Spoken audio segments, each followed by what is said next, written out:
So, contraceptives. I think a lot of us don't really realize what Roe was about. And I thought, why not? Especially women. We should all know what it's all about, right? But then I started thinking about it. I wasn't even in elementary school when Roe was decided in 1973. Over half of the country wasn't even alive yet. So, of course, we don't understand what Roe was really about. Roe was, yes, about abortion, but why?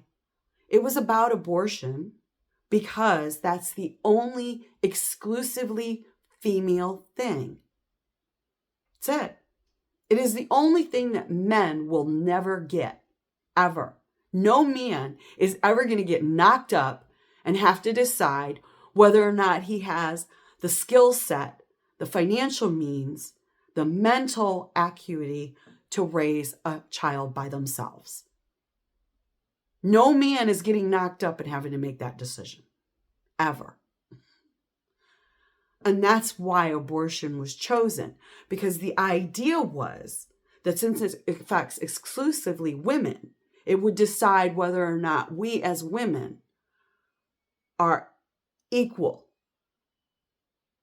citizens of the United States. As a result of Roe, we didn't have to ask our husband's permission for certain things anymore. Certain things. I'm not even joking about that. We no longer could not have our own bank accounts. We were entitled to our own bank accounts, our own credit cards. Prior to Roe, we were not. Very few states had eliminated the Blue Book laws that made it so that we could. These are facts. But what flipping Roe over does for this other group is now they're after contraceptives. They don't know when to stop. As my grandmother used to say, if you give them an inch, they will take a mile. And I was always the nicest person. And I started to realize people walked all over me because I was always trying to remain nice. I never defended myself. I was notorious for defending others. But now I've decided to defend myself. People are upset with me. Okay? That's basically the equivalent of what Roe did. Roe made us equal. And people weren't happy. Certain people, certain men, and certain women for that matter, weren't happy with the idea that women might be free to go to their doctor's appointment without their brother or their husband or their daddy standing in there telling them what they could or could not do and what the doctor could or could not talk to them about. Now the state wants law enforcement in there with you. I don't understand how anyone thinks that that's lessening government control. But that's not really what they're after. Because now that they've got Roe flipped over, their next goal is contraceptives. We don't want you to have the ability to decide when you want to get pregnant or when you don't want to get pregnant. We want you knocked up and stuck. No man will ever get knocked up and stuck. It's never going to happen. So contraceptives don't really affect them except for STDs. It affects us, women. And now that they're after contraceptives, a lot of you are like, oh, whatever. But here's the problem. We gave them an inch. As my grandmother used to say, you give them an inch, they will take a mile. We gave them that inch. And because we gave them that inch, they are going to take more and more until we stand up and say, no. And we're going to have to push all the way back. We're going to have to get Roe reinstated. We're going to have to do that because otherwise we will still be viewed by them as less than. No one should be in our doctor's appointments. And for you ladies that are older and saying, oh, this doesn't affect me. This doesn't affect me. Contraceptives are HRT.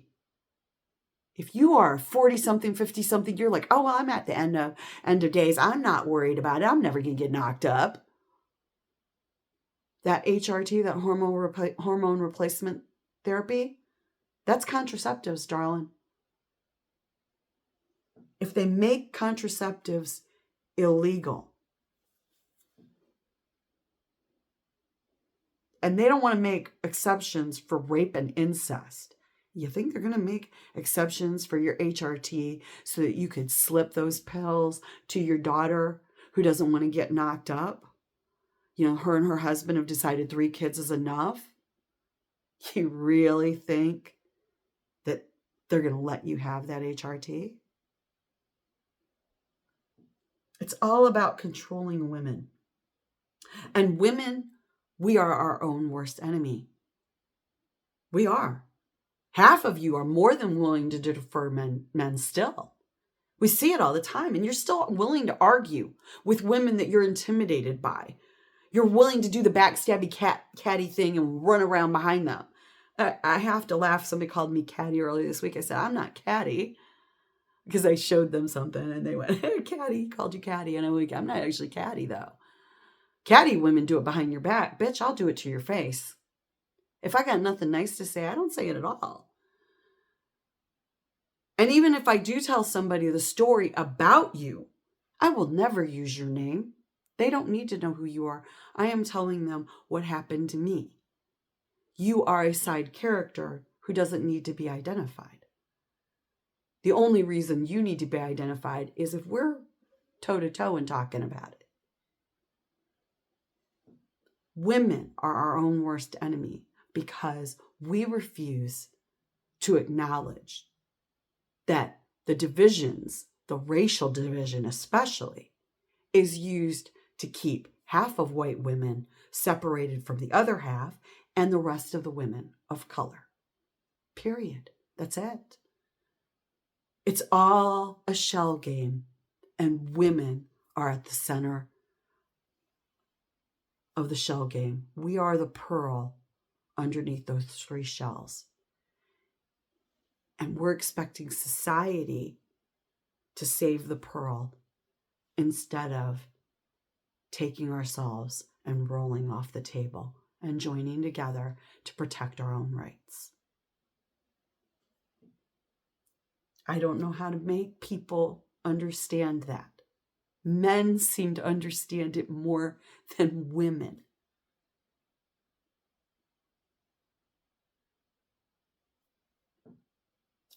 Think about it. Peace.